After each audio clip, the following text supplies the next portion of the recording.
Hello everyone and welcome back the channel. Guys कैसे हो सब।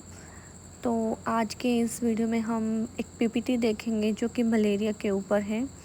मैंने मेरी एमएससी के ड्यूरिंग मैंने पीपीटी बनाई थी, वही पीपीटी मैं आज आपके साथ शेयर कर रही हूँ। तो मेरा टॉपिक था गाइस उस वक्त मलेरिया। तो सबसे पहले गाइस आप मेरे चैनल पर नए हैं तो please don't forget to subscribe my channel, like share and comments please, it's request. Let's get start. Topic शुरू करते हैं। तो सबसे पहले हम देखेंगे कंटेंट में देखेंगे सबसे पहले मलेरिया का इंट्रोडक्शन, फिर इंक्यूबेशन पीरियड मतलब कब से कब तक रहता है, फिर साइकिल इन ह्यूमन के अंदर क्या साइकिल रहती है, फिर इन्वेस्टिगेशन हमें कैसे पता लगता है कि हमें मलेरिया है या नहीं, उसके साइन एंड सिम्टम क्या साइन और सिम्टम्स होते हैं, फिर हम उसका प्रिवेंशन देखेंगे, प्रिकॉशंस देखें हमें कैसे बचाव करना चाहिए, हमें कैसे उसका इलाज करना चाहिए, फिर हम उसका ट्रीटमेंट लेंगे। तो गाइस ये हम कंटेंट पढ़ने वाले हैं जो हमारा मलेरिया का टॉपिक है उसके अंदर। तो चलिए देखते हैं हम नेक्स्ट।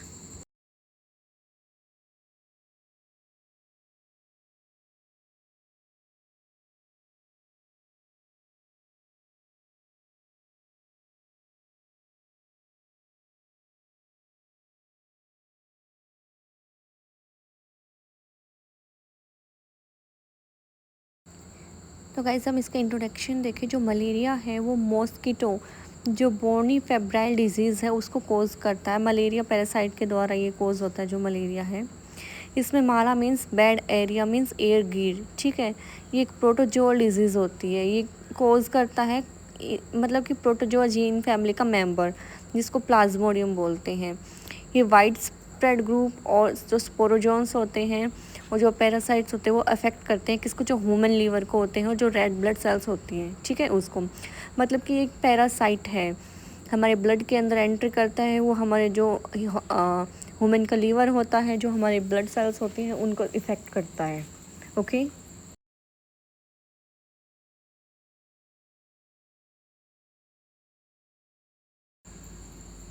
इसमें क्या होता है, जो ह्यूमंस होते हैं वो इन्फेक्टेड होते हैं, जो प्लाज्मोडियम जो प्रोटोजोन्स होते हैं।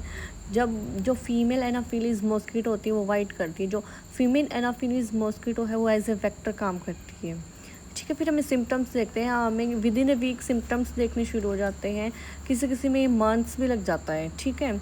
जो मैक्सिमम जो मलेरिया है वो जिसका भी टेम्परेचर वार्म होता है, मतलब कि उसको ह्यूमिड इन्वायरमेंट होता है तब ये सीन होता है। जैसे कि जुलाई के अंदर और नवंबर, जुलाई से लेकर नवंबर तक इंडिया के अंदर, क्योंकि वो बारिश का सीज़न होता है, वहाँ पे बहुत सारा पानी बढ़ता है तब, ठीक है। इसके लिए 20 से डिग्री टेम्परेचर चाहिए होता है, मतलब कि इसको ह्यूमिडिटी चाहिए 60% तक की, ठीक है। इसकी 4 स्पीसीज़ होती हैं, प्लाज्मोडियम फैल्सीफेरम, प्लाज्मोडियम वेवेक्स, प्लाज्मोडियम आवेल, प्लाज्मोडियम मलेरिया। ओके।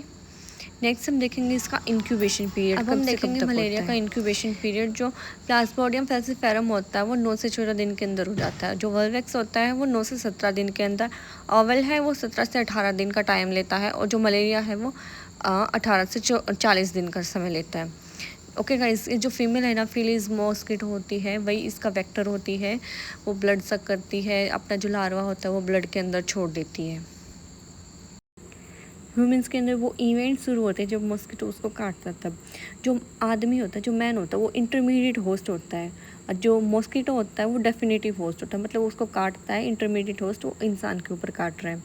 और जो स्पोरोजोइड्स होंगे वो इन्फिनिटिव फॉर्म होगी, ठीक है। मतलब कि जो स्लाइवरी ग्लैंड होती है, जो फीमेल एनाफिलीज जो मॉस्किटो होती है वो उसके अंदर प्रेजेंट होती है। जब वो बाइट करता है मॉस्किटो उसको इन्फेक्ट कर दे, जो स्पोरोजोइड्स होते हैं ना, वो जो ह्यूमन के ब्लड में होते हैं वो सक करती है, तो वो अपना लार्वा होता है वो उसके अंदर जो सलाइवा होता है वो ब्लड के अंदर छोड़ देती है। फिर वो हमारे ब्लड जो सर्कुलेट होता है, सर्कुलेशन होता है, उसके थ्रू पूरी बॉडी में फैलता है।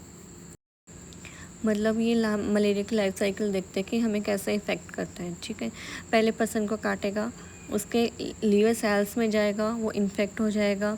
फिर जो लीवर में जाने के बाद जो ब्लड सेल्स होती हैं उनमें भी वो हो जाएगा। फिर देन उस वही मॉस्किटो जाके किसी भी दूसरे पर्सन को काटेगा, उसको इफ़ेक्ट करेगा। ओके। उसको इफ़ेक्ट करने के बाद से वही प्रोसेस होगी, वो उसके ब्लड सेल्स में जाएगा, ऐसे ये सर्कुलेट होती रहेगी।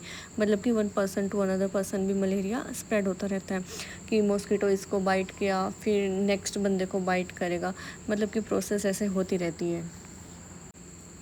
ये नेक्स्ट स्लाइड में दिखा रखा है पूरा, मतलब कि कैसे मॉस्किटो बाइट करता है, एग रिलीज़ करता है, जितना भी फॉर्मेशन होता है ब्लड के अंदर, हमारे लीवर के अंदर, सब इस स्लाइड में दिखा रखा है। गाइस आप देख लीजिएगा। फिर हम इन्वेस्टिगेशन देखते हैं, इसका इन्वेस्टिगेशन कैसे होता है। जो भी क्लिनिकली जो भी सस्पेक्टेड जो मलेरिया होता है, हम किसी भी हमें लगता है कि किसी को मलेरिया है तो हमें उसको लेबोरेटरी में जाके कंफर्म करवाना पड़ता है, उसकी हिस्ट्री, उसका फिज़िकल एग्जामिनेशन, और जो मलेरिया पैरासाइट है वो टेस्ट करना पड़ता है, आरडीटीज़ करना पड़ता है। तो हमें टेस्ट करवाने पड़ते हैं जाके मलेरिया की जांच के लिए। इसी में एक मलेरिया को जांच करने के लिए एंटीजन डिटेक्टेशन मेथड होता है। इसमें ना वेरियस टाइप की किट्स अवेलेबल होती है जो कि मलेरिया को 2 से 15 मिनट में बता देता है कि हाँ भाई आपको मलेरिया है। ठीक है, आरडीटीज़ बेस्ड होते हैं डिटेक्टेशन के ऊपर, जो कि जो पैरासाइटिक जो एंटीजेंस होते हैं उनको रिकॉग्नाइज कर लेते हैं। ठीक है, अब हम देखें इसके साइंस एंड सिम्टम्स।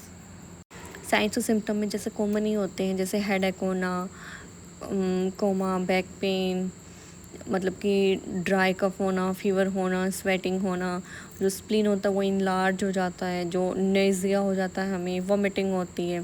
तो ये सब कॉमन होते हैं। कभी कभी तो इंसान को पता भी नहीं लगता उसको मलेरिया है, मतलब ऐसे ही अपना ट्रीटमेंट लेता रहता है। तो गाइस ऐसा कुछ होता है तो सबसे पहले जाके अपना प्रॉपर ट्रीटमेंट ले, टेस्ट वेस्ट करवाएं। डिले नहीं करना चाहिए हमें किसी भी चीज़ में। अब हम देखते हैं मलेरिया फीवर जो होता है वो 3 स्टेजेस में हमें मिलता है। कौन कौन से स्टेजेस हैं वो? पहले ये cold stage, then hot stage, then sweating. Cold में हमें ज़्यादा ठंडा लगती है, हम शिवरिंग करते हैं। कोल्ड में हमें गर्मी लगती है भयंकर तरीके की, हमें पसीना आता है। फिर मलेरिया को रोकने के लिए हमें कौन कौन से मेथड्स यूज़ करने चाहिए। ठीक है, हमें रिमूव कर देना चाहिए जो ब्रीडिंग ग्राउंड्स होते हैं मॉस्किटो, जैसे कोई भी एक्वेटिक हैबिट है, जैसे कि मोस्ट ऑफ हम अब रेनी सीजन आ जाएगा तो हम लोग कूलर्स में पानी डालते हैं, उसको संभालते नहीं हैं। जो भी पानी स्टोर हो गया, कोई टैंक वैंक हो गया, उन सब में वाटर स्टोर हो जाता है, उसी में जो मॉस्किटो होता है उसका लार्वा डेवलप हो जाता है। तो हमें इन सब को कंट्रोल करने के लिए डीडीटी की स्प्रे करनी चाहिए, मॉस्किटोज़ नेट लगाने चाहिए मच्छर काटने से बचाने के लिए खुद को। तो कुछ हमें प्रिकॉशंस यूज़ करने चाहिए। फिर हम देखते हैं मलेरिया के लिए एक प्रोग्राम बनाया गया गवर्नमेंट के थ्रू, जो कि 1953 में लॉन्च किया गया था। इसमें जो एडमिनिस्ट्रेटिव एंटी मलेरिया ड्रग है वो बनाई गई थी, क्विनीन है, मलेरिया के अंदर दी जाती है। मोस्ट ऑफ क्विनीन ही देते हैं, बाकी के वो जो ये एंटीबायोटिक्स है वो हमें डॉक्टर प्रेफर करता है, हमें खुद से ट्रीटमेंट कभी नहीं लेना चाहिए। मोस्ट ऑफ मैंने सुना है क्विनीन ही ठीक होता है। तो गाइस ये था हमारा मलेरिया का टॉपिक, हमें कैसे क्या प्रिकॉशंस करना चाहिए, हमें अगर मलेरिया हो जाए तो कौन सा टेस्ट करवाना चाहिए, ये सभी हमने अभी इसमें डिस्कस किया था। कौन सा मॉस्किटो कॉज करता है ये सब बताया हमने। तो गाइज़ हम मिलते हैं हम नेक्स्ट टॉपिक के साथ, जब तक के लिए bye, take care, have a nice day.